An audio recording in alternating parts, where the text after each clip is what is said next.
We're not judging ourselves around here. Judgment-free zone. Judgment-free zone. What I like to say to my ADHD coaching clients is we are choosing compassion over criticism. What was the other one? It's something over judgment. Curiosity. Thank you.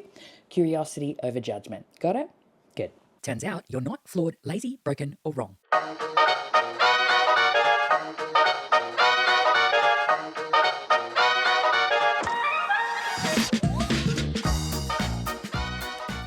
I think it's time. I think it's finally time to start the YouTube channel in chaos. That's a nice place to start. I'm going to be cleaning up my office. This channel, like all my other channels, my TikTok, my Instagram, my Substack, is going to be imperfect. It is going to show what life is really like for someone with ADHD. And what I mean by that is that we don't have to fix ourselves.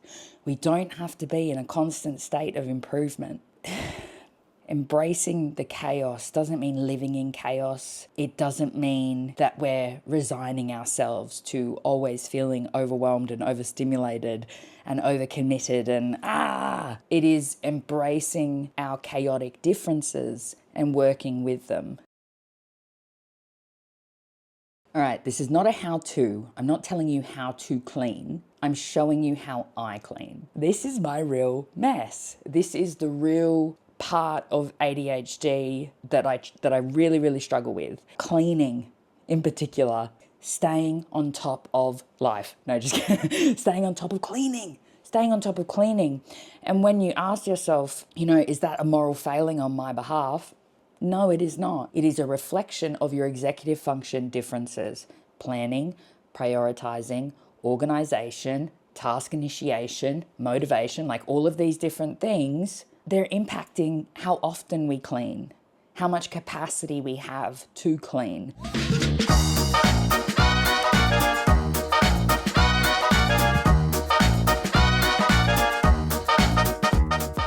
All right, this isn't a how-to, but I am going to talk you through how I clean. The first thing I have to do is make sure that the environment is, encouraging of cleaning. So am I going to be wearing a cute outfit? Tick.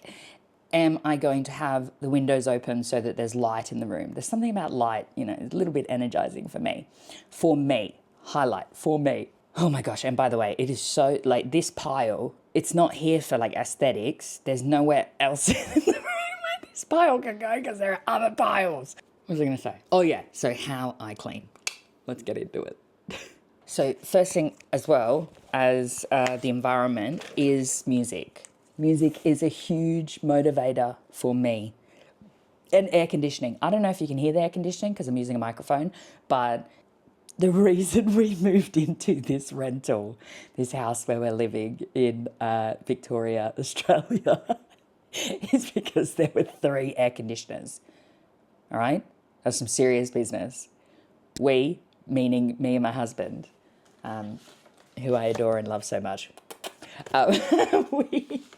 we needed 3 air conditioners, all right? Serious. Temperature regulation, important for me.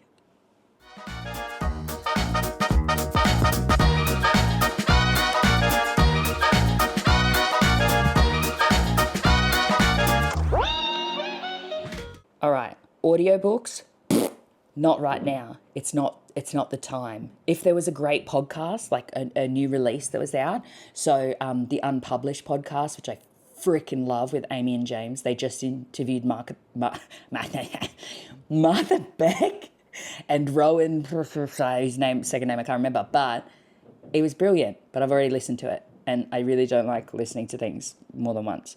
So let's find, My Life is a Movie. That's a good playlist. Unwind 90s, also good playlist. The 2000s indie scene. All right, morning motivation. Let's go.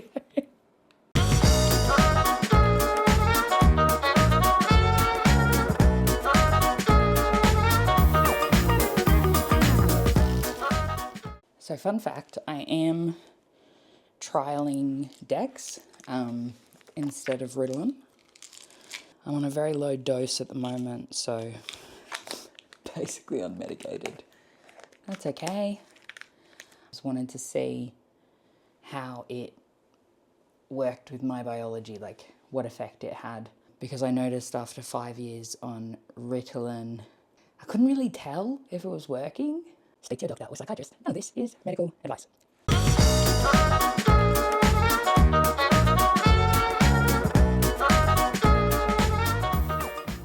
I've reached, I want to say, like the top of the hill. Like, I feel pooped, but now there's mess everywhere. So, my energy is just gone. Crashed.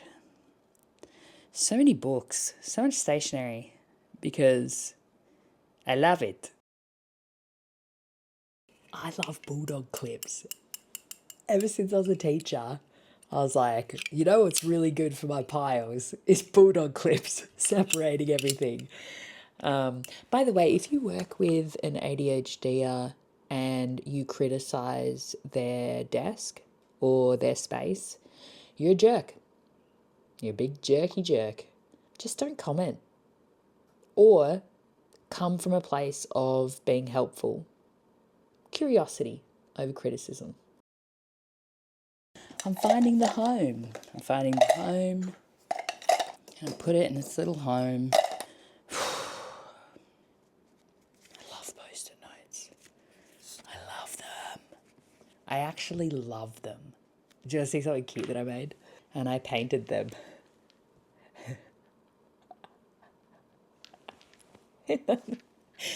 They just sit on my desk and I like see my actual dogs and I see them. It's a thing that I love. All right, I'm going to stop talking to you because I don't get anything done.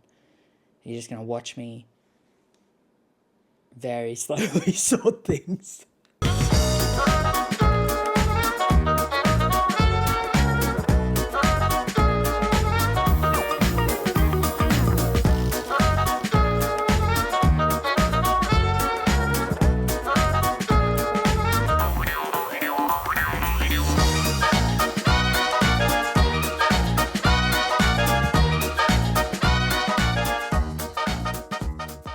I wonder if this whole video will just be me going, and then there's this thing that I found while I was cleaning. This is an e-pill bottle with a time cap. So it tells you the day and the exact time that you opened it.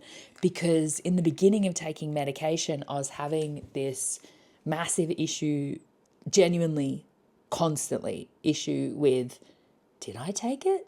Like the alarm went off and I thought about taking it, but did I open the bottle and take it? And with my working memory issues, which working memory for me is, I experience it on a very high level of struggle, which I used to just think was maybe crap, was a personal flaw, but it is related to my ADHD. Yeah, so using a system that helps me know that yes, you have taken it has been super, super, super helpful.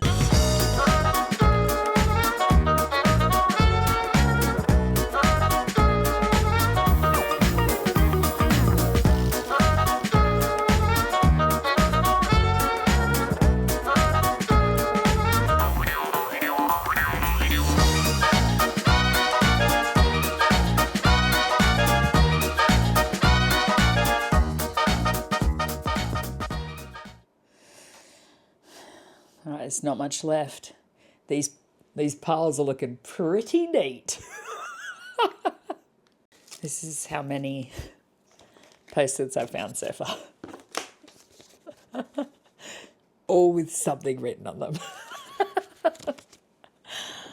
All right, they've returned to their box momentarily until I get them all out to write on. So nice neat pile there. That was a good pile. More just like neat little shuffling it. Yep, nailed it. All right, I think I'm done. I have found so many post-it notes that have great ideas on them at the bottom of my piles of stuff. Great paperclip as well. Look how good that is. That's a good one. And the thing is, it might not be clean in your eyes, but it's functional. It is functional, and that's what we want. I planned out every chapter of the book on coloured paper. All right, looks good. that looks good. Don't doubt yourself. So I think the moral of the story is to clean your own way and to make your space functional. Doesn't matter if it looks clean or it looks good to someone else. It's about how you feel about the space and whether it's useful. And let us end by me reading a page from This Is How You Find Your Way by Zana Keithley. Hope I said that right. Every morning I just go, these are the 3 words you need to activate your courage and unlock your inner power. I'll be okay. Because it's the truth. You're going to be okay no matter where this path leads you. Your ability to persist isn't dependent on the things that happen outside of you. Your ability to persist is based on the self-trust you've cultivated from within. I literally always turn to exactly what I need to hear. I love this book. If you get this book, it's amazing. So today, right now, affirm that you're going to be okay no matter what your future holds. You're smart, you're resilient, and you've proven time and time again just how deep your inner strength flows. Once you start telling yourself that you're going to be okay no matter the outcome, that's when life starts to open up for you. That is when the world begins to reveal its magic. That is when the path ahead will unravel in ways you've never even dreamed. You just have to know that you got this. Whatever happens, however it unfolds, trust your grit. Trust your strength of mind. Trust that no matter the outcome or your next choice, you're going to persevere. What a bagger. I just think, what do I need to hear from the universe? And then I open it up every day. Every day is different until I obviously read the entire book. But this is the coolest way of working through it. So this is going to be my first experiment with a video journal, with recording, with doing it imperfectly, with, having messy hair and a messy space and being vulnerable and open with you and acknowledging that this is totally normal. This is okay. I'll be okay. You'll be okay. And if no one has told you lately, you are perfectly imperfect.